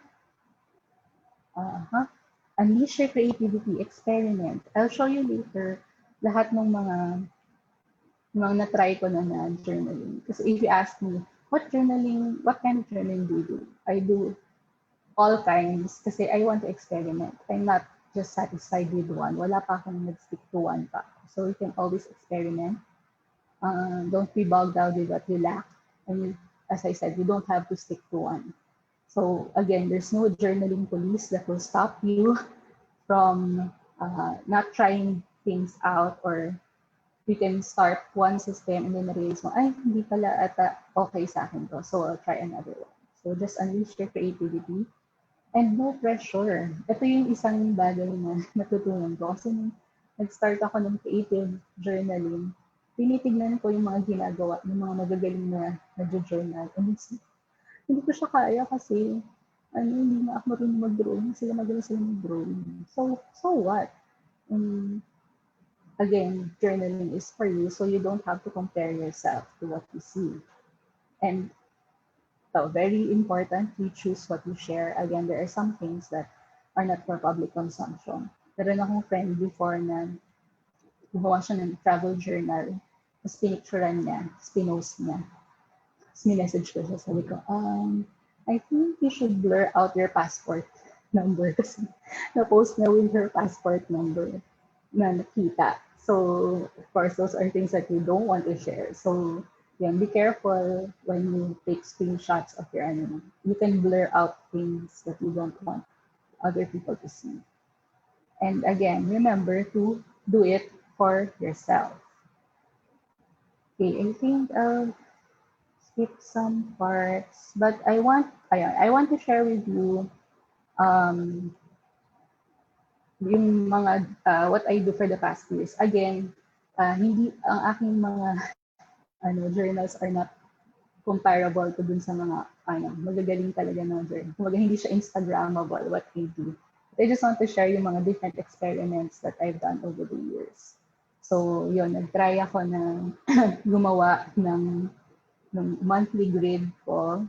Tapos after 2 or 3 months, tinamad na ako. So what I did was I cut from yung mga planner na bibili. So kinat ko na lang yung monthly grid nila. Tapos nilagay ko. Tapos doon ko na lang siya bilinawin niya ng konti. Kasi tinatamad ako mag-linya-linya. This one, I tried also poetry. So yun, pwede ka rin mag-experiment with poetry if you want. Hindi po maganda yung handwriting ko, kaya yun din yung isang reason ko, hindi Instagrammable ang aking mga posts, ang mga journals ko, kasi ako lang nakakaintindi ng handwriting ko. So yeah, just some straightforward journaling. Tapos yun, so pag may nagbigay sa akin ng gift, so I just get the tag and then I put it. So parang scrapbook na rin siya. And then I also use stamps. So yung mga letter stamps. This one, so last year I turned 40. So I wrote 40 things that are making me happy as of 2019. So sabi ko, subject to change. So pwedeng ganyan lang. So parang you just do your own prompts. So I just wrote them down. So see, parang calligraphy na rin yung sulat ko kasi na hindi sinasadya. So ako lang nakakaintindihan. So yan. Yan. Sometimes I would write on post-its. Kasi yung didikit ko na siya para may layering din yung journal. Ito, kinurir ko to. So, yan, sulat. Instead of like just pasting a calendar, I tried to make a whole calendar na sulat kamay lang yan lahat. Pero eventually, yung pang-inisip ko, ba't ko nga ba ito ginagawa? So, parang the next year ata, sabi ko, calendar na lang gusto yung gagamitin ko. But if you like doing things like this, why not? I like I'm a pen hoarder as well. So, ang dami kong pens sa different colors. Kasi hindi ako nasasayahan pag black lang nakikita ko na ink sa page. So, I use different colors. Pero, if you are the type na gusto mong, monochromatic colors lang, then go ahead and use just black ink or blue ink. I also did mga trackers. So, yan, I tried to write down mga monthly goals ko. So, like, I wanted to sleep early. So, sinulat ko. So, sleep. Tapos, every time I would sleep early, I would mark it with an X. So, makikita mo yung progress mo. Kung nagagawa mo ba yung goal mo to sleep early. Drink water. To eat better. To exercise. So, yun. Na-frustrate lang ako dyan. Kasi na-realize ko na hindi ko nagagawa yung goals ko. So, tinigil ko rin siya eventually. Ayun, you can also just use an existing planner. This one is a planner that we produced sa OMA. I work for a publishing company. So we did, for the past 2 years, we did the planner. Tapos may journaling, the one that I contributed here is yung mga journaling prompts lang. So yun, meron na siyang weekly journaling prompts. So you can also find planners like that na meron na silang prompts. Ito, failed experiment. I think I wrote, this one is 30 goals. Basta parang may goals ako for this month. Tapos, trinay ko mag-sketch kasi hindi talaga ako magaling mag-drawing. So, sabi ko, okay, never mind. This is a failed experiment. But one of the things that I really love to do is yung stickers, since I really love collecting stickers. So, every month, I would do a monthly mood board. So, ano yung goal, parang mood ko for this month or yung goals ko for this month. So, I just look for stickers na babagay siya doon. Yeah, I think this one is for January of this year. So, January, so it's, yan yung mga goals ko yun. Be gentle with yourself, breathe, collect memories, ganyan. So, you can also do that every month para may goal setting kayo. And then, I also tried this one, pero magastos siya. So, I tried photo a day. So, itong notebook na bili ko sa, which store I bought it from. And then, I bought myself, gift ko sa sarili ko ng Instax na printer. So, every day, I would print a photo, tapos yung dikit ko, tapos meron. Pero again, magastos kasi mahal yung film niya. So, I think kalahati. And then, nagawa ko siya until June. And then sabi ko, okay, masyado na itong magastos. So, sinisave ko na lang yung photos. Doon nag-start yung bakit ako nag-photo a day album sa Facebook. Other things that I did. Ayan, nag-one sentence journal ako. Yan. So speaking of, tinanong ko naman siya kanina about how journaling has helped me during the pandemic. It didn't. Hindi talaga ako kapag-journal. So, pagtungtong ng, I think it was June or July, sabi ko na lang sa sarili ko, okay, I will try to write things down. what happened the past few months. Kasi important nga dahil we are facing like a super extraordinary time in our generation. So important that I write things down. So sabi ko, hindi ko na babalikan yung, hindi ako mag-uumpisa magsulat ng mag-start, but I will create a zine. So dun sa journal ko, there's a department, how I'm trying to survive the pandemic. So nilist ko yung mga, ano yung mga naging ways that I coped. So like trying new food, uh, family family bonding, planning to journal. Sabi ko na planning kasi hindi ako journal. And then, nag-start na ako na sinusulat ko na yung, kumbaga, hindi ko lang siya nilist, pero sinusulat ko na yung kung ano talaga yung mga nangyari during this pandemic. So hopefully matapos ko tong project na to. But currently, the one that I'm doing is this. So ito, yung October 1. So September, na ulit ako nag-start mag-regular mag-journal. So what I'm doing now is, ang parang format ko sa journal ko is, I choose a topic every day. For example, October 1 is International Coffee Day. So I wrote down, coffee is one of my favorite things. So I wrote down ano yung mga favorite coffee ko. And then every day, so may topic ako, and then may random things ako. So yung mga random lang na bigla ko lang naisip, I write it down. And then at the end, meron akong grateful for. So I just list down the things that I'm grateful. It's a simple system, 5-10 minutes every day. At the end of the day, I'm able to do it. So this is something that you might want to try as well. Tapos dun sa taas, yung may nakalagay na mood beater. So yan yung, dyan ko na-check. So kakoloran ko kung alin yung smiley face na naramdaman ko during that day. So, yes, I think that's it. These are some of the books that I use. Yung The ABCs of Journaling sa ABC. I think meron pa rin yan sa National Bookstore or sa Shopee and Lazada. So she's a really good source of journaling inspiration. And then yung bullet journal method, binili ko rin siya. Hindi mo siya kailangan bilhin. Pero yun, para lang mas mapag-aralan ko yung bullet journal method. And then Journal Sparks, I found this in a second-hand bookshop in Singapore. It also has a lot of journaling ideas. So these are some of my inspirations. And I think, yun. Ang assignment ko sa inyo, after you talk, after you watch it, you just try, get a piece of paper or a notebook or in your current planner, and choose one of these prompts that you can try out. So whatever way you want to, pwedeng essay, pwedeng list, pwedeng drawing, pwedeng sketch.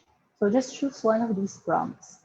And then if you want to post it, you can use the hashtag Unplugged Journaling. You can tag me on Instagram, I'm Emotional Nomad on Instagram. Or you can, kung ayaw nyo naman siya i-post, pwede nyo siya i-email sa akin, idalatorres@gmail.com. And if you scan the QR code there, or if you go to the Bit.ly, yun, meron akong mga 30 prompts that you can use to start you on your journaling journey. So yeah, if you have any questions, I think we have time. But yeah, that's the end of my presentation. I hope you were able to learn some new things today.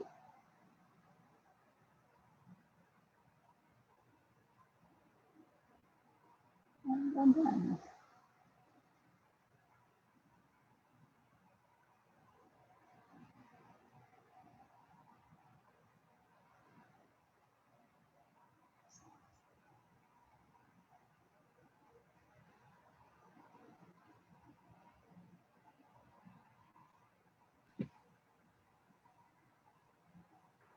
Oh, okay. I think nagka-problem daw.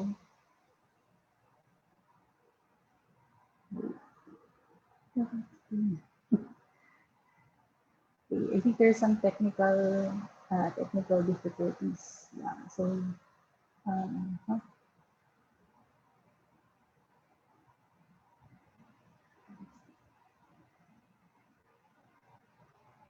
okay. Do you have any questions?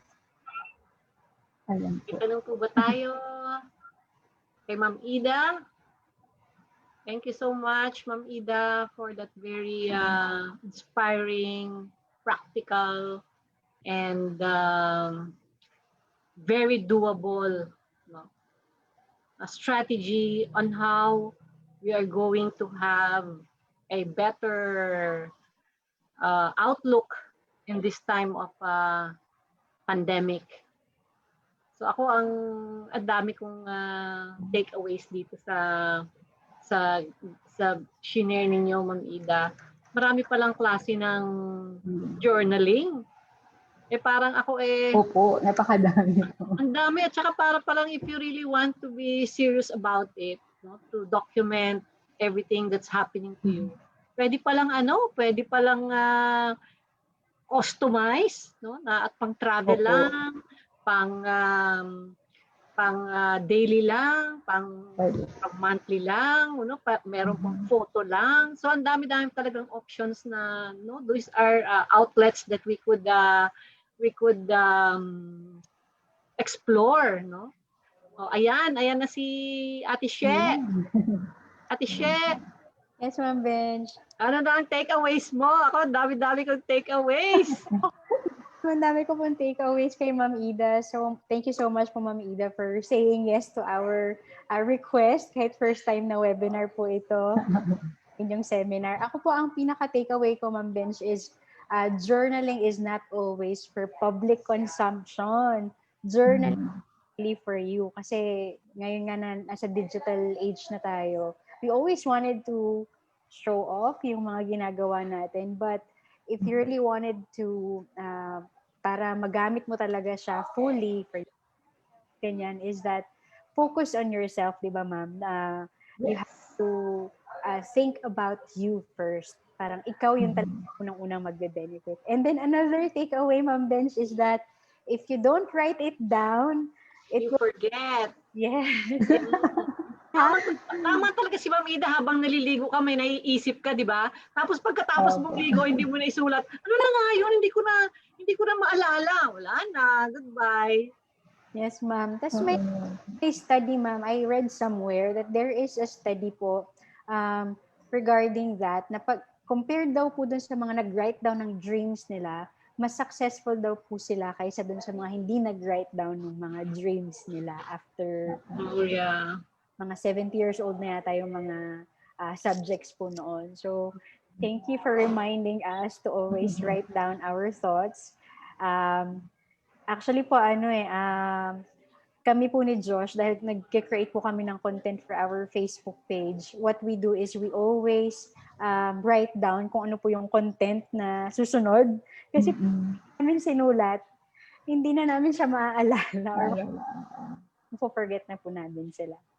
Pero nakakatuwa, no? Ang dami-daming sharing ni Ma'am Ida na talagang makakapili yung mga estudyante kung ano ang doable, kung ano ang applicable sa kanilang mga sitwasyon ngayon. No, parang wala kang reason na hindi mo pwedeng gawin kasi wala akong notebook, wala akong magandang journal na paper. So ang daming paraan. So talagang ikaw na yung bahalang mag-iisip kung ano ang pwede mong gamitin para ma-document mo kung anong nangyayari sa iyo. Gusto ko yung grateful journal. Yeah. No? So parang be thankful na hindi tayo nagkakasakit, at least hindi pa tayo nadadali ng COVID. So parang ang idea ay kung isusulat mo to, no, you could reflect on it and then you could have positive associations of those events. Then siguro mas magiging maganda yung mood natin on a daily basis, magiging mas positive tayo, di ba? Kaysa yung lugmok tayo sa isang sulok at nag-iisip at kung ano-ano ang iniisip na self-harm, mga ganon. Siguro ito ay isang maganda ring outlet, kaya din siguro sabi ni Ma'am Ida kayo na ginagawa ito ng mga psychiatrists para din matulungan yung mga batang mag-reflect, no? Maging positive sa kanilang mga araw-araw na pangyayari sa buhay, not only in terms of the bad things that come their way, but really more of being thankful of small things that may have happened, and at least buhay pa tayo at wala tayong sakit, that's I think big enough to thank for. Yes, I agree po. Alright, so kami po ang dami naming na-share na major takeaway sa session natin. How about yung ating mga participants po? So please let us know what is your major takeaway from Ma'am Ida's sharing for this session. Sige nga po, let us know and comment them down below. And we would like also to anong tawag dito? Shout out po sa mga nanonood from UP Visayas Tacloban College Library at saka yung UPV Learning Resource Center. They are joining us in our session din po. Meron po tayong mga participants from Lanao del Norte, Holos, Sulu, Marawi City, Cavite, Binyan. Tama po ba? Yes, Binyan. And then, yan. So, yan. Happy watching rin po sa inyo. And if you have questions po, sige, we are now opening po our question and answer portion. Just please be reminded to keep your comments helpful and considerate. And then, please ask relevant questions about our topic. Okay, so actually meron na po tayo, Ma'am Ida, ng mga nakitang questions while you are discussing. Meron po dito from Bethel Gracia Taban. Sabi niya po, how many minutes or hours do you dedicate for journaling? And then what's your preference in terms of time of the day po for journaling? Okay, so before, hindi pa ako ganun ka-busy, I would spend an hour journaling. Pero ngayon, medyo hectic lang sa work din kahit na pandemic, marami kailangan gawin. So, I usually spend like 5 to 10 minutes. Yung pinakita ko dun sa at the end of May, yung ginagawa kong format ngayon, just writing down random things and then a topic and then things that I'm grateful for. So that takes like 5 to 10 minutes. And I prefer to do it at the end of the day. Kasi parang yun, nag-reflect ka on your whole day.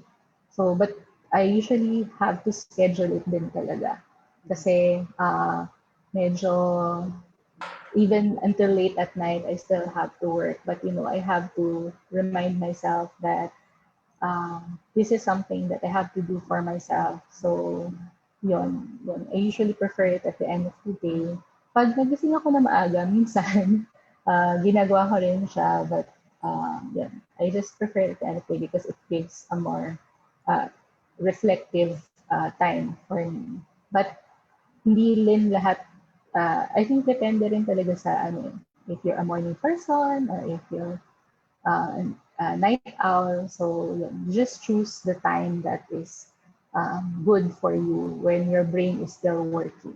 Kung hindi ka pa super pagod na pagod. All right, thank you so much, Idas. So I hope that answers the question of Bethel Gracia.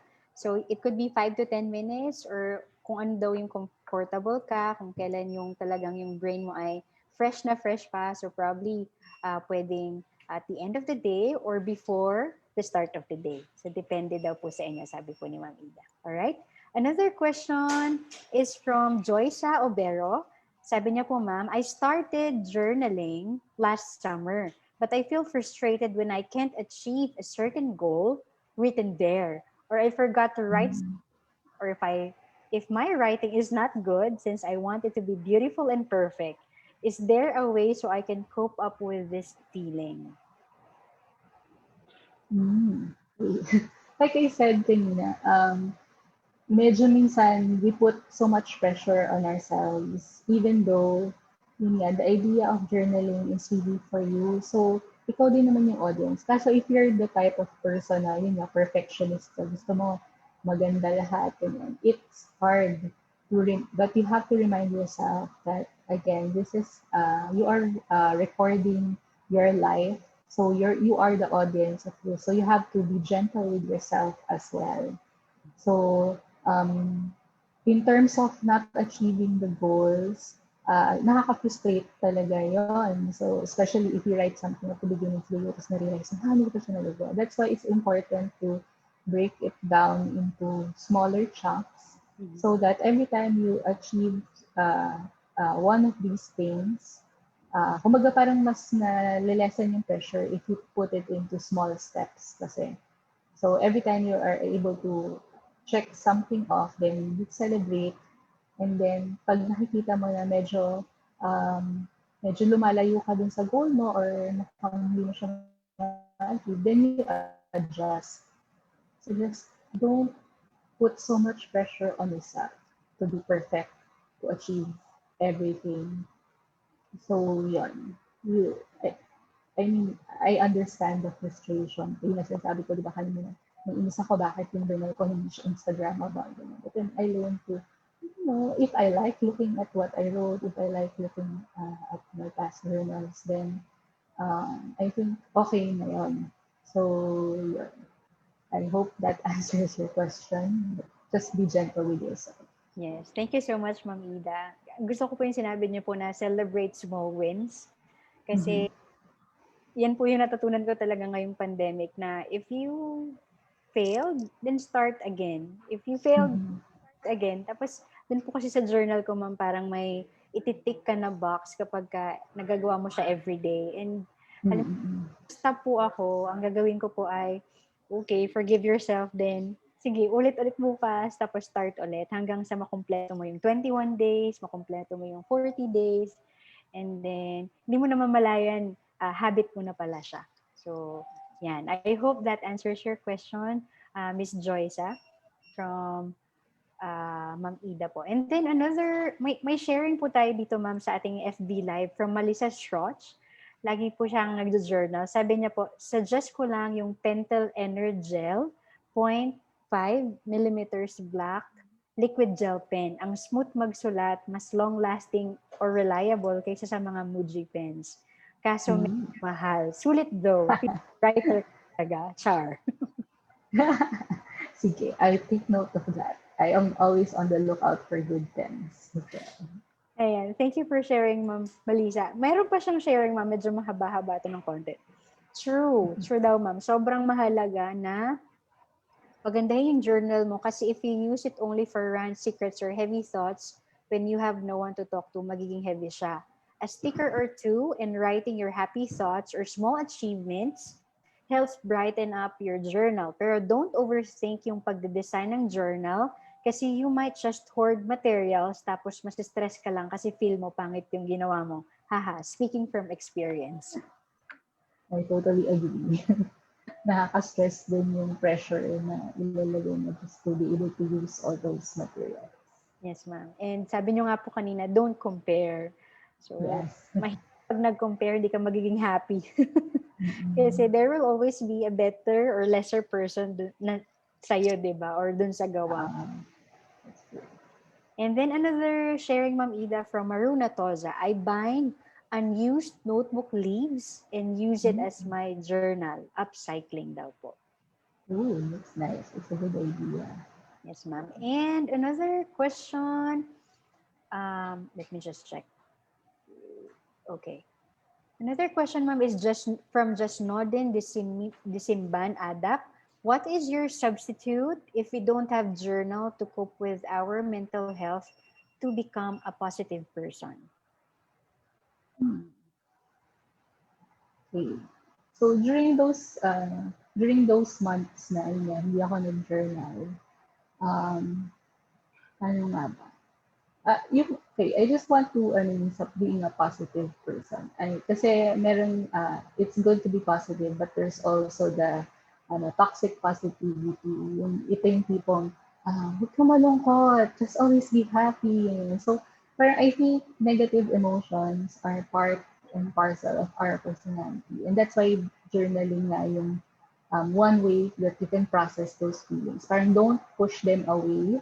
Don't, if you watch Inside Out, di ba, sabi si sadness, part talaga siya. So, hindi pwedeng si joy lang lagi. Yes. So, I think we need to process those things. When I was not journaling, how I processed it was talking to people. Kasi, di ba, one thing din itong pandemic was that you couldn't meet with people, but you could always chat with them. So, I think I found support, maybe support group, but just a small group of people that I would talk to every day to help me process yung mga nararamdaman. So we would talk to each other. Ito yung mga feelings. Parang safe space siya.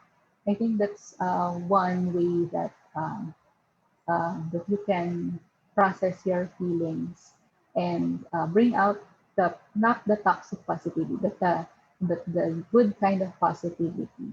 Parang we would remind each other about things na, yeah, nakaka-stress talaga, pero i-remind namin na, stay away from social media for a while, don't read the news, balik ka na lang pag okay ka na, ganun. So, I think it's important to find that safe space, that group of people, or even just one person that you can talk to help process your feelings. All right. Thank you so much, Ma'am Ida. We agree po na our feelings are valid, so you just have to process them. And aside from that, meron po tayong, itong series po na ito ay entitled #Unplugged Webinar Series. So if you're really not into journaling, we have 3 other sessions na baka pwede mo din magamit. Like the power of mindfulness, meron po tayo nan sa session 1. And then yung session 2 is the magic of art therapy, wherein you can also express your emotions through art or process your emotions through art. And then the third one was plant therapy.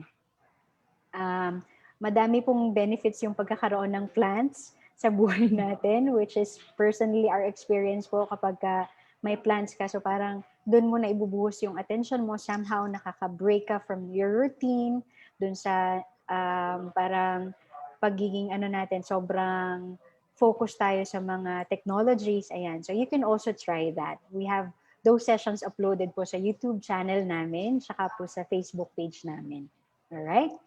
So, I hope nakatulong po sa iyo yon. Just know then the Simbap adapt. Alright? Another one, Ma'am, we have a question from si Ma'am Leila Flores. Kasama po namin yan, si Doc sa aming RPBB. Hi, Doc. Happy watching po. Ang question niya po, Ma'am Ida, is, do you go back to what you wrote previously?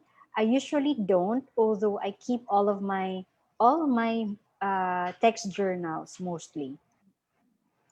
Double-edged sword ang pag go back to your previous writing, especially when you go back to what you wrote in high school. Sobrang, even early college, parang sobrang, pag binabalikan ko siya, parang sobrang cringe siya na, bakit ko nasulat to, or bakit ko naramdaman to. But I usually, especially when, parang when I want to reflect, I go back to what I wrote before.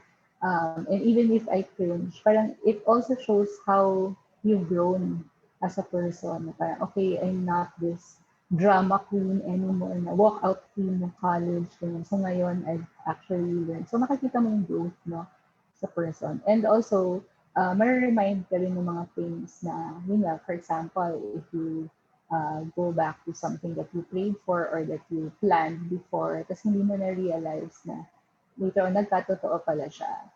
I think one of the best na nakita kong kwento nun is si Rachel Ango. Parang she wrote a few years ago, she wrote on her planner lang ata yun, hindi pa nga siya on her planner, parang she wants to be part of Hamilton. And then, years later, yun yan, naging part na siya noon na parang hindi ko alam kung talagang she took steps or whatever to reach that goal. Maybe she did. Pero parang if you go back to something na, hindi mo na-realize na pinag-pray mo or winish mo before, tapos nag-gatto pala siya. So that's one also great, good benefit of going back to your previous goals. Pero meron na rin ako mga sinunog dati kasi parang, oh no, parang yung face naman. Although, I don't advise burning journals. Kasi parang yun nga, those are part of who you are. And you can always go back and see how far you've come. So, yeah. All right. Thank you so much, Ma'am Ida. And then we have here major takeaway daw po ni Ian Solbiana. One of my major takeaway would be the true value of journaling, which is to produce one without pressuring yourself to please people, especially from social media. Ma'am, louder po. True. Kasi, like, especially when I was still teaching, di ba? Parang, I think that's one of the things that I noticed. Parang, not just with journaling, but with any work of art that, the students are creating. Parang, they would do it to please other people or to please their followers. Ganyan. forgetting that, when you create something, first and foremost, you are the audience. Diba? So, especially with journaling, this is a very personal thing. So, yeah, don't, huwag kang ma-frustrate, huwag ma-compare. You can always take inspiration from all those who are uh, great journalers, but don't compare yourself to them. All right. And then from Marks Valenzuela, hi Miss Ida, watching from Marikina. Key takeaway, write for yourself. Our journal is not for public consumption. Also, akala ko ako lang ang nafo-frustrate na paglabas ng bathroom, nakakalimutan na agad ang mga ideas. Yeah, actually, some would either whiteboard sa bathroom or record sa phone nila.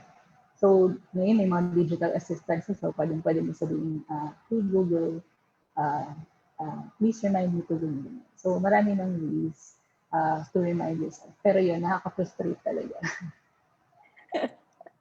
Ako po, when I don't have notebooks na kasama ko po sa akin physically, pag nasa akin po yung phone, I use the app po, yung notes natin talaga sa phone, or po I'm obsessed with Notion. If you wanna, napaka-powerful po na app siya, yung Notion, kasi lahat andun mo na pwedeng ilagay. And then, meron po akong tab doon na ideas for content. Kasi pag hindi ko po talaga sinulat yung gagawin ko na content, makakalimutan ko na siya. So, try niyo po yung app Notion. Madami po siyang feature. Alright. And then, siguro last na po ito. It's from Neline Onavilla, just sharing. For kids to start journaling, try to make them read or browse through pocket books like Journal of a Wimpy Kid or Owl Diaries. Magkaka-idea sila from them. My daughter did. Yan po ay for kids. Okay. Thank you for Yes. sharing. Alright, so... All right, I guess that's all of our questions, Ma'am Ida. Maybe we will just get, ma'am, your message from for our participants na nag-attend sa ating webinar today. Well, basically, I hope you start journaling. Yun naman yung big start or restart if nakalimutan mo na siya before. I'm really a huge advocate for journaling. I think sobrang daming benefits niya for us. And don't think na I don't have time. So as I said, even just one line a day, so that's less than a minute, you can write it down. And I hope this will be meaningful for you. So it's not just something na gusto mo lang gawin, but it will be meaningful. It will help you develop as a person. It will help your mental health. It will help you even change the world. Yun naman yung goal natin. In your own little ways. And this is for us, but also we want to be able to contribute something to society, to the world. And so I hope journaling will be that first step that we will take. All right, thank you so much, Ma'am Ida. There you have it, guys. Ma'am Ida Torres, Digital Marketing Specialist at OMF Literature. Now, at this point, hashtag Team LRC would like to take this opportunity to thank our speaker for her valuable time. So to award the Certificate of Appreciation, may I kindly recognize our beloved director, Dr. Benjamina Paula G. Flor. Thank you so much, Ma'am Ida, for sharing, as I have said early on. Now we have more options on how we're going to document what's happening to us or what are the good things that we want to document so we don't forget and work on those and probably achieve those goals. So ngayon meron na akong idea na I have to have pala parang speech journal. Kasi ako mahilig akong gumawa ng speech pero through poems. Eh yung mga poems na yun parang sulat ko lang sa isang papel tapos wala na. Sayang naman pala at pwede ko siyang i-compile and sooner or later siguro mabalikan at ma-document lang. No? Although one technique that I also do is to write those pero I email it to myself. Kaya lang, ang problema naman, hindi ko na maalala yung file name, hindi ko na, so parang hindi pa rin effective talaga yung management style ko. So once again, Ma'am Ida, thank you so much for sharing. And we hope that you guys also learned a lot, so much from the sharing that Miss Ida Torres did. So we look forward to your journaling, no, mga students, mga faculty, and I hope this seminar was able to help you ease the burden of what the pandemic has brought to us. And I hope maging mas masaya na ang ating mga buhay-buhay dahil na isusulat natin ang mga naganap sa ating magaganda. No? Hindi lang yung mga pangit na nangyayari sa atin, kung hindi yung mga something to be grateful for. So, once again, Ma'am Ida, thank you so much. Very much. Yes, thank you so much, Ma'am Ida.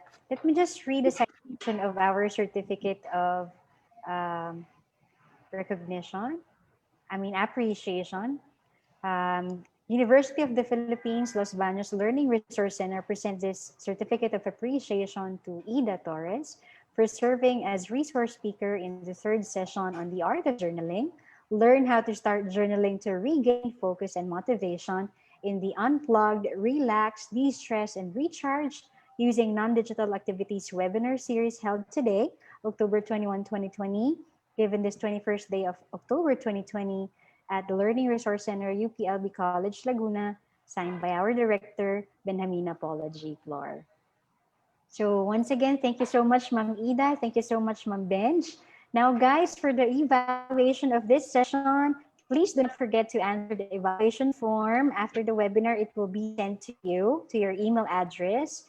It's important that you fill this out to receive your e-certificate of participation. Again, your comments and suggestions will be deeply appreciated by our team, #Team LRC. And the evaluation link, again, will be sent only to those who successfully registered for the event. You have until 7 p.m. today to send in your responses.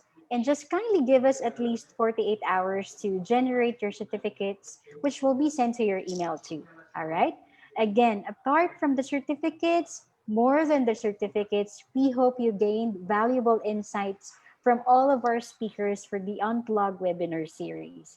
And again, if you missed the previous sessions, just check out our Facebook page and also our YouTube channel, because all of our sessions will be uploaded there, and you can always watch the replay. All right.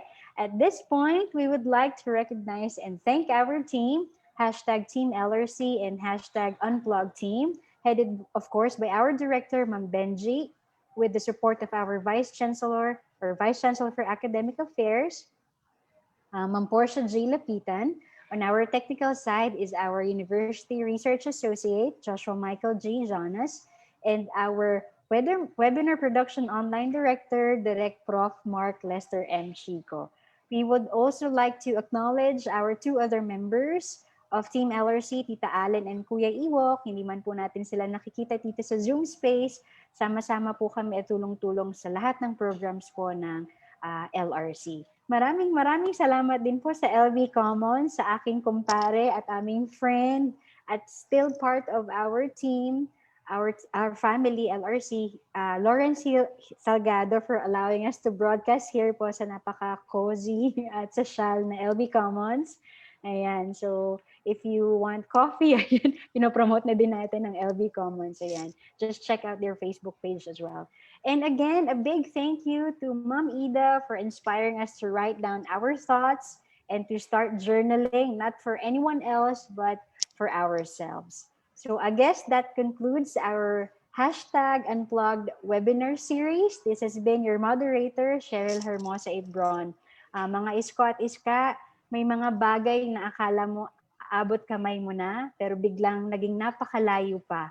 Sabi nga sa kanta, it's so close yet still so far. Our lives during this pandemic seems to be in a halt or standstill. Yung mga plans, mga goals, mga dreams natin biglang nahang at biglang na-discarril. Yung mga gagraduate na sana, pero for some reason, hindi nakagraduate because of the crisis. Yung mga plano na hindi natin natuloy at feeling natin nakastuck lang tayo. Well, allow me to share this quote from Ma'am Ida herself from her book. Maybe there is a reason for the delays that are beyond anyone's control. Maybe God is trying to get me to slow down and use the waiting period as a time to meditate or read or pray. Maybe He is trying to teach me something by putting me in this trying experience. By Ida Torres for patience. So, if anything or if it is beyond our control, just let go and let God. Be faithful in the now, and you will see one day you are already where you are supposed to be. Kapit lang po tayo, laban lang tayo. Once again, thank you for joining us today. We look forward to having you in our series of webinar series in the future. Bye for now. Keep safe and God bless you all. Bye.